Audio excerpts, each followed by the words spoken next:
Hi everyone, Brock from Brock and Sindri here. Just want to talk to you about the group The Tyrants, and so without any further ado, let's get straight into it. The Tyrants were formed by Jaron Nemir at an unknown time. The Tyrants works in secret for the Illuminati, performing clandestine operations in various places across the globe.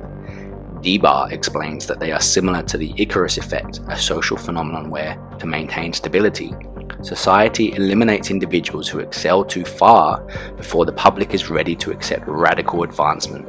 In the Tyrants' case, they either coerce, intimidate, or even kill anyone involved in the spread and advancement of mechanical augmentation, as it presents a challenge to the total power and rule the Illuminati hold. The term tyrant derived from the Greek word tyrannos. Jaron Nemir notes that although the term has gathered certain negative connotations over time, he prefers to interpret the original Greek word as those who take power by their own means instead of being awarded it through birthright or elective. According to Nemir, this definition reflects what he describes as the purpose of the tyrants, which is to restore balance from those who abuse power.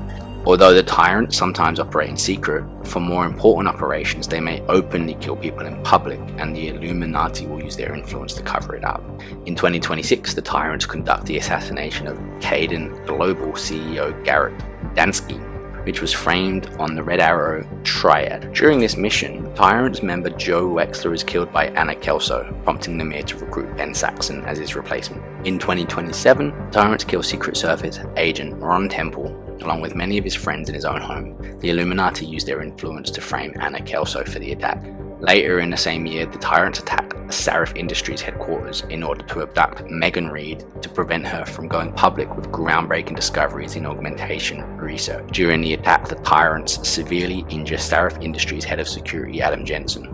Subsequently, the Tyrants are assigned to assassinate William Taggart, founder of Humanity Front, supposedly to drive up anti-augmentation sentiment prior to a United Nations vote. However, the plan is foiled by Ben Saxon, who had recently defected from the Tyrant. Shortly after the foiled assassination, Tyrants member Gunther Herman is incapacitated after crashing into a river while inside a vehicle carrying a truck bomb as a result of Anna Kelso's interference.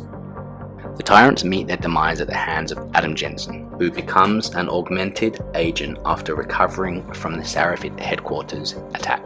During Jensen's investigation of the attack and the whereabouts of Megan Reed, Jensen defeats Tyrants members Lawrence Barrett, Elena the Federator, and finally the leader Jaron Nemir, one by one. By the end of Deus Ex Human Revolution, Tyrants have been eliminated due to the death of their leader and the death, incapacitation, or defection of others. Afterwards, other groups such as the Shadow Operatives took on the role as clandestine operatives for the Illuminati. The Tyrants are led by Jaron Nemir, who is known to the group as Commander. Only Nemir communicates with the Tyrant superiors, and then only through the Killing Floor, a communication system that stores small, unusable amounts of data across thousands of different drives. Because of this, it is nearly impossible to locate and use any data without legitimately logging in with the true password. Tyrants' direct superiors include Bob Page, who is seen communicating with Nemir on multiple occasions. The Tyrants recruit only the best operatives they can find. According to Nemir, the Tyrants have ongoing dossiers on many potentials. In some circumstances, the Tyrants kill off a potential recruit's close contacts or relatives, place them in a position more suitable to commit to the Tyrants.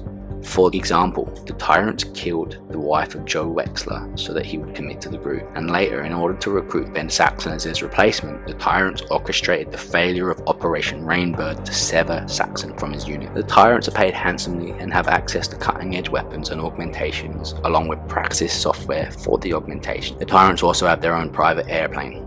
In their line of work, the Tyrants must all execute their orders without hesitation or question, even when it involves killing civilians in cold blood.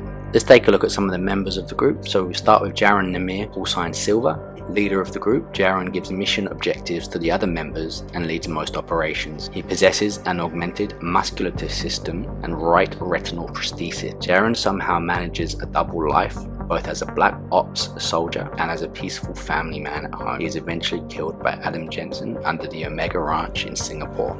Lawrence Barrett, callsign Blue, born in Missouri, USA. Lawrence is a very tall, muscular man with 2 artificial arms. During a fight with Ben Saxon, several concussion grenades around his belt detonated, severely scarring him. He is later defeated by Adam Jensen under Highland Park before killing himself with a grenade while trying to take Jensen down with him. Elena the Federator, callsign Red, an African-Russian woman who rarely speaks, Elena has 2 augmented legs and a cloaking system. She is capable of speaking, but chooses not. She initiated a brief affair with Ben Saxon after his initiation into the Tyrants, and is later killed by Adam Jensen in the basement of Piker's Communications. Gunther Hermann, Coulson Green, a former member of the German counter-terrorism unit GSG-9, Gunther felt restricted by the extensive government supervision the job required, and he was recruited by the Tyrants in exchange for past troubles going away. He is a ruthless killer, feeling no regret after slaughtering several civilians. At first, he only owns a single prosthetic arm, though he wishes to augment himself as extensively as possible. He sustained significant injuries due to an explosion, but is later given extensive augmentations by the Illuminati and Majestic 12 that return him to an operative state. By the time Gunther is deployed by the Illuminati in 2029 to seize a train from Task Force 29, the Tyrants have become defunct and Gunther is presumably part of another group. Scott Hardesty, Coulson White, the group's sniper, a former agent in the CIA. Scott felt close to Joe Wexler, though at the same time he is very skeptical of new recruits. He and Saxon clash as he believes Saxon is too weak to be a Tyrant, eventually killed by Ben Saxon in Geneva, Switzerland. Joe Wexler, a former member of the CIA, Wexler got recruited after the death of his wife at the Tyrant's hands. He was involved in the assassination of Garrett Dansky, but was killed by Anna Kelso in Washington, D.C. His death was most likely why Ben Saxon was then recruited for the Tyrants. Ben Saxon, Coulson Grey. Ben first worked for the British SAS and then worked for Bell Tower Associates, a private military company, after leaving the service. During an operation during the Australian Civil War, his own group, Strike Team 6, were all killed due to misinformation by his superiors. After recovering from his injuries, he joined the Tyrants to find those responsible for his team's death.